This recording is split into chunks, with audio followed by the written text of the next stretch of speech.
Halo semua, saya sering mendengar klaim bahwa Islam masuk Indonesia tanpa perang, tanpa paksaan. Namun benarkah demikian? Pada video ini, kita akan mendengarkan tragedi pahitnya keruntuhan Majapahit yang akan dinarasikan oleh channel YouTube Lia Lestari's Journey berdasarkan sejarah. Saya sudah menyertakan link channel YouTube Lia Lestari Journey di kolom deskripsi video ini buat teman-teman yang mau nonton video-video Lia Lestari lainnya dan subscribe channelnya. Oke, kita mulai aja ya.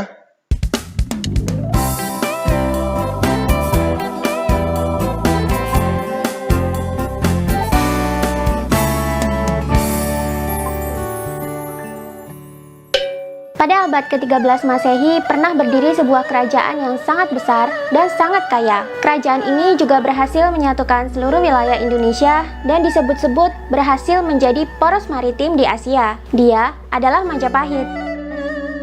Sebagai negara bahari yang sukses, tak terhitung betapa kayanya Majapahit dulu.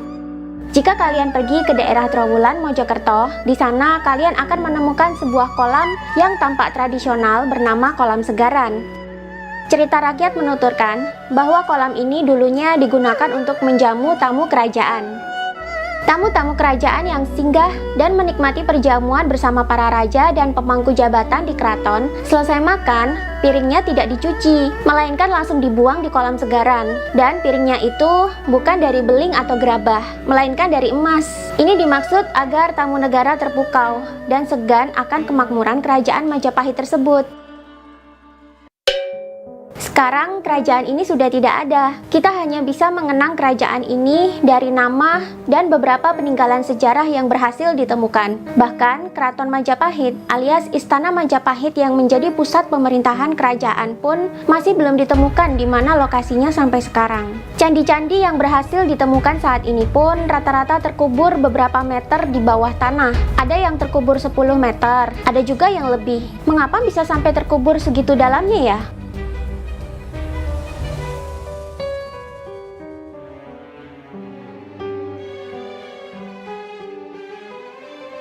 Jika candi-candi bekas peninggalan Majapahit terkubur karena usianya yang sudah terlalu tua, mengapa candi-candi lain yang usianya lebih tua seperti Candi Borobudur, Candi Prambanan, Candi Mendut, dan masih banyak lagi, kenapa tidak ikut terkubur? Padahal candi-candi tersebut dibangun pada abad ke-9 Masehi, 4 abad sebelum kerajaan Majapahit berdiri.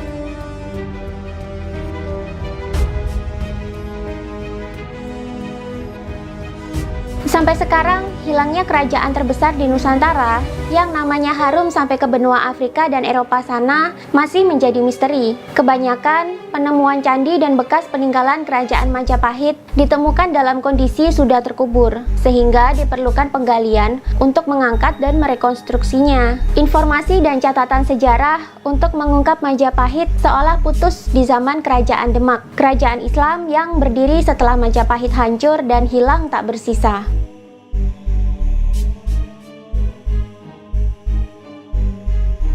Sebenarnya, di zaman Kesultanan Mataram dulu, upaya untuk menyusun catatan sejarah tentang leluhur Jawa semenjak zaman Majapahit dan sebelumnya pernah dilakukan. Padahal Mataram adalah kerajaan yang berdiri 1 abad setelah Majapahit hancur dan menghilang. Upaya pencatatan sejarah ini pun sulit dilakukan. Ketika upaya pencatatan sejarah dilakukan, Mataram kesulitan mencari referensi kerajaan-kerajaan leluhur Jawa terdahulu. Raja-raja Mataram telah memberikan titah kepada para rakyat untuk mengumpulkan semua kitab dan catatan apapun yang membahas sejarah leluhur mereka.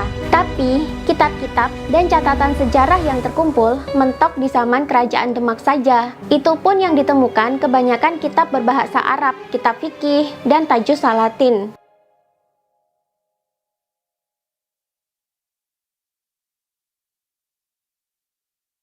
Catatan sejarah yang membahas peradaban sebelum Demak berdiri hampir tidak ada. Semua catatan sejarah dan kitab semasa pendahulu Kerajaan Demak hampir tidak ditemukan. Kalaupun ada sedikit yang berhasil ditemukan, keadaannya sudah mengenaskan. Ada yang rusak, ada juga yang terbakar. Akhirnya, dengan bahan seadanya, disusunlah Babat Tanah Jawa yang saat ini juga menjadi rujukan para sejarawan untuk menginvestigasi sejarah leluhur Nusantara.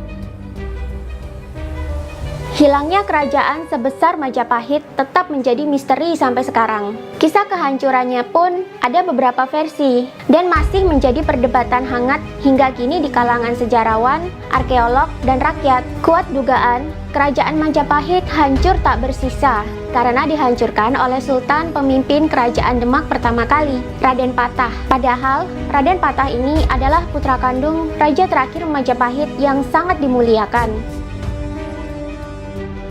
Raja terakhir sangat menyayangi putranya, tapi mengapa putranya sendiri tega menghancurkan kerajaan ayahnya?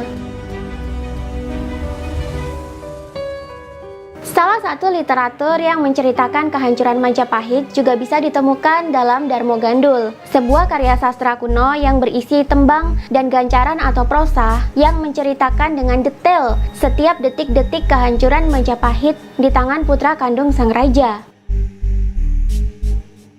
Mengapa sang putra mahkota tega menghancurkan kerajaan ayahnya sendiri? Perlu diketahui, sebelum kerajaan Majapahit hancur dan menghilang, agama Islam sudah masuk ke tanah Jawa, dan waktu itu Islam pun sudah terpecah menjadi dua, yakni radikal dan toleran. Islam radikal menginginkan berdirinya kekhalifahan Muslim di tanah Jawa, sedangkan Islam toleran berpandangan bahwa tak masalah hidup berdampingan dengan agama leluhur orang Jawa yang dianut oleh Majapahit. Dalam Darmo Gandul diceritakan detail bagaimana proses penganut Islam radikal ini mempengaruhi Raden Patah agar mau menghancurkan Majapahit, membunuh ayahnya yang bukan Islam, serta merebut tahta tanah Jawa demi berdirinya negara Islam yang berdaulat.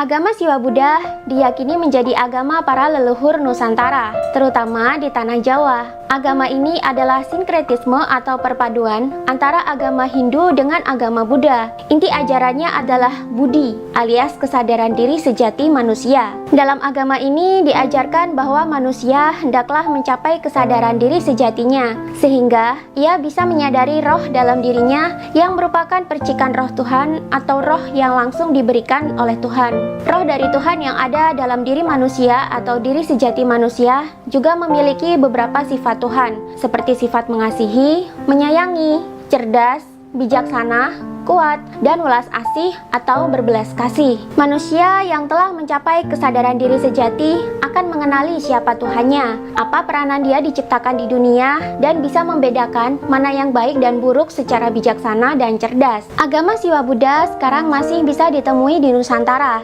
Biasanya disebut sebagai agama Hindu dan banyak dianut oleh masyarakat Bali dan sebagian masyarakat Lombok. Agama ini juga menjadi agama resmi orang-orang di zaman Majapahit. Berikut para rajanya.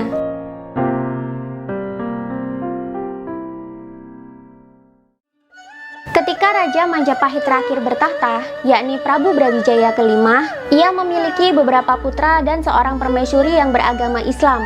Di zaman Prabu Brawijaya kelima bertahta, agama Islam sudah masuk ke tanah Jawa dan disebarkan oleh para ulama. Ulama-ulama ini dipimpin oleh 9 wali utama yang disebut sebagai Wali Songo. Dewan Wali Songo pada awal mulanya diketuai oleh Sunan Ampel di daerah Ampel Denta, Surabaya. Awal mula agama Islam disebarkan di tanah Jawa berlangsung toleran dan damai.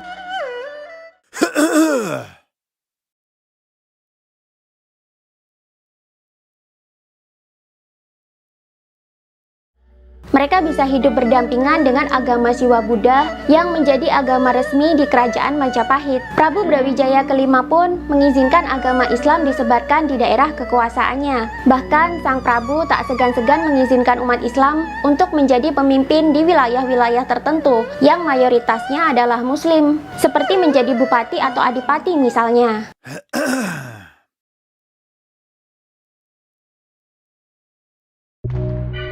Putra kandung Prabu Brawijaya kelima pun, Raden Patah, juga menganut agama Islam. Ia diberi kemuliaan oleh ayahnya dengan diberi sebuah hutan di daerah pesisir utara Jawa Tengah yang bernama Hutan Bintara. Hutan ini boleh dibuka untuk diubah menjadi pemukiman warga dan Raden Patah dijadikan bupati atau adipati di sana. Di bawah kepemimpinan Raden Patah, Hutan Bintara bisa ia rubah jadi kota yang maju dan ramai bernama Demak. Soal agama, Raden Patah ini adalah murid dari Sunan Ampel. Selama belajar Islam, Raden Patah pernah bermaksud untuk menggulingkan ayahnya, sebab di dalam ajaran Islam tidak diperkenankan umat Islam dipimpin oleh pemimpin yang kafir.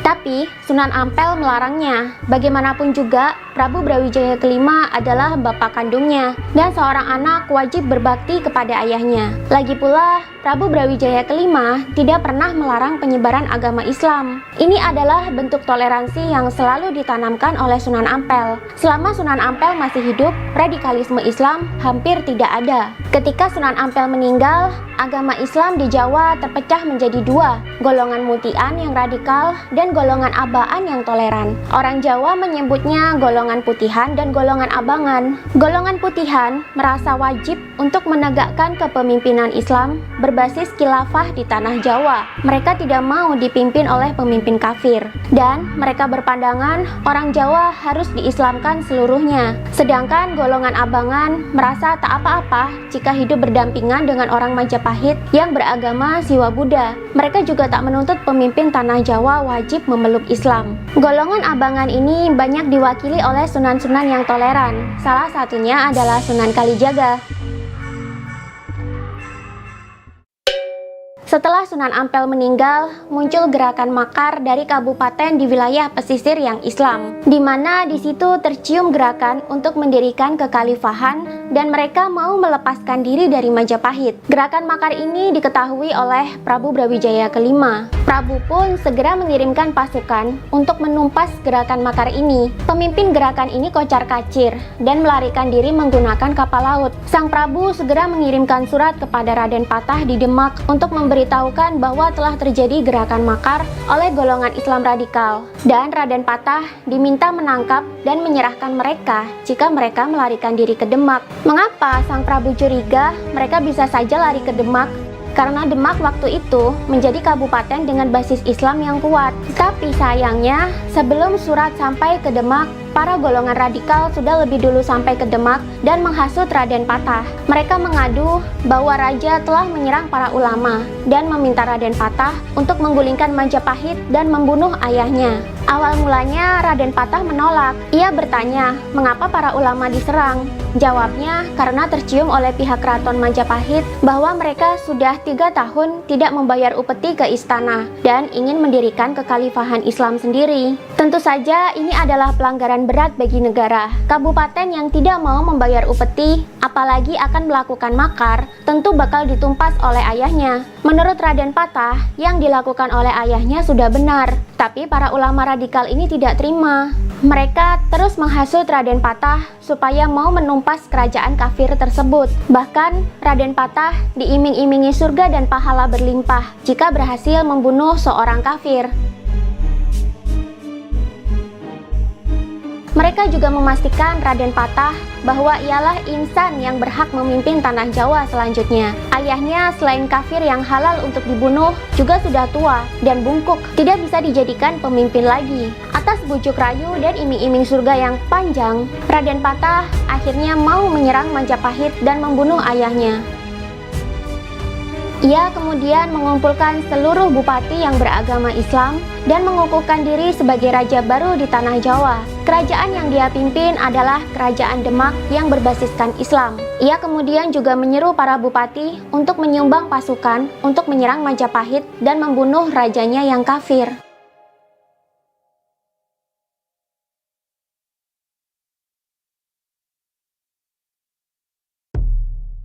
Langkah Raden Patah ini lalu ditentang oleh seorang ulama yang bernama Syekh Siti Jenar. Ia dengan tegas menolak rencana Raden Patah untuk menyerang dan menghancurkan Majapahit. Tapi, Syekh Siti Jenar saat itu mendapat tentangan keras dari para Islam radikalis. Setelah peristiwa itu, Syekh Siti Jenar dalam Darmo Gandul diceritakan dibunuh. Akhirnya rencana Raden Patah pun dilaksanakan. Dengan iring-iringan 30.000 pasukan, ia berangkat menuju Majapahit untuk berperang. Rencana ini kemudian dibocorkan oleh Bupati Pati. Ia mengirimkan surat ke Keraton Majapahit dan menceritakan semua yang terjadi di Demak. Membaca isi surat tersebut, tentu saja Prabu Brawijaya kelima serasa bagaikan tersambar petir. Ia sangat kaget dengan rencana anaknya yang lebih menurut pada hasutan orang-orang Islam radikalis daripada mempercayai ayahnya sendiri. Dia juga sangat sedih anaknya menempuh jalan peperangan demi mendapatkan tahta tanah Jawa. Padahal jika diminta baik-baik, Prabu juga pasti menyerahkan tahtanya pada Raden Patah. Kedatangan rombongan Raden Patah tak bisa dicegah lagi, sedangkan sang Prabu tidak mau berperang melawan anaknya sendiri. Akhirnya dia memerintahkan kurir untuk menyampaikan pesan kepada Adipati Pengging atau Handoyoningrat dan Adipati Pronorogo atau Betara Katong. Dua orang ini juga anak kandung dari Prabu Brawijaya kelima yang masih loyal pada Majapahit. Prabu meminta mereka untuk membantunya membendung pasukan Raden Patah di perbatasan. Tapi belum sempat kurir itu berangkat, pasukan Raden Patah sudah sampai di Istana Majapahit. Jumlah pasukan di Majapahit hanya 3.000 orang, sedangkan pasukan Raden Patah ada 30.000 orang. Terjadilah perlawanan yang tidak seimbang. Dalam waktu singkat, peperangan berkobar dan pertahanan Majapahit dijebol. Pasukan Majapahit banyak yang terbunuh. Patih Majapahit pun ikut tewas di medan perang. Kompleks keraton dijarah oleh tentara Demak. Rakyat dikumpulkan dan dipaksa masuk Islam. Jika tidak, rumah mereka akan dijarah atau mereka dibunuh. Semua buku dan kitab tentang Majapahit dan agama Siwa Buddha digeledah, dirampas, dan dibakar, termasuk yang disimpan di rumah warga. Suara pedang, teriakan, dan tangisan bercampur aduk jadi satu. Rakyat yang ketakutan tapi tidak mau masuk Islam, akhirnya berlarian mengungsi membawa barang seadanya. Mayoritas mengungsi ke gunung, salah satunya Gunung Bromo. Mereka lalu berkembang menjadi suku Tengger.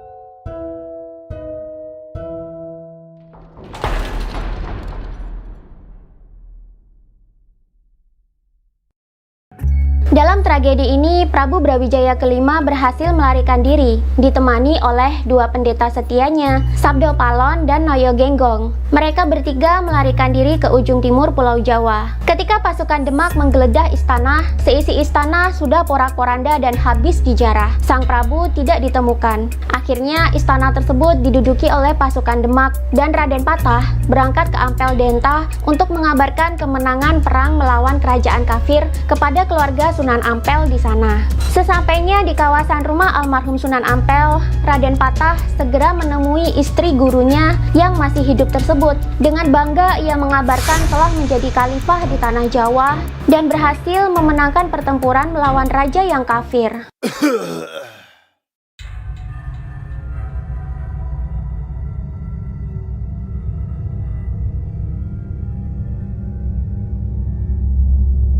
Mendengar pengakuan Raden Patah, Nyi Ageng Ampel semakin menangis histeris. Hatinya hancur melihat murid kesayangan almarhum suaminya justru jadi durhaka kepada ayahnya sendiri. Padahal sang Prabu sangat baik pada orang-orang Islam di Majapahit. Hatinya sangat miris melihat kelakuan Raden Patah yang demi mengharapkan surga dan pahala, rela menyerang kerajaan yang selama ini sudah memakmurkan hidupnya, hanya karena rajanya kafir.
Bagaimana nasib Raden Patah dan Prabu Brawijaya kelima selanjutnya? Apakah Prabu Brawijaya kelima selamat dalam pelariannya atau justru tewas di tengah jalan?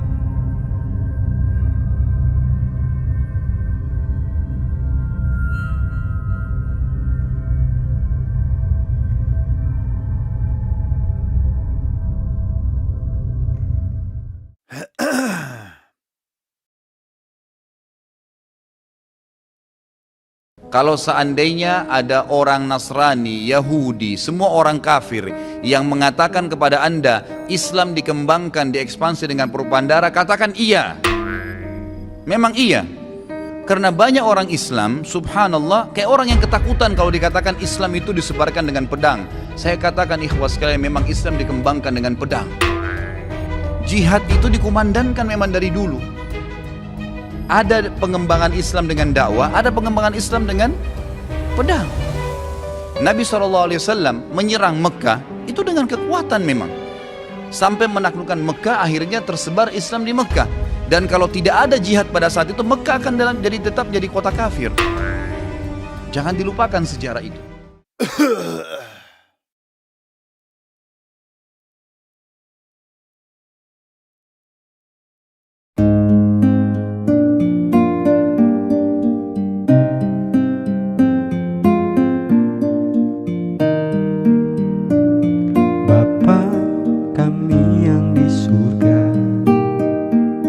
Dikuduskanlah namamu,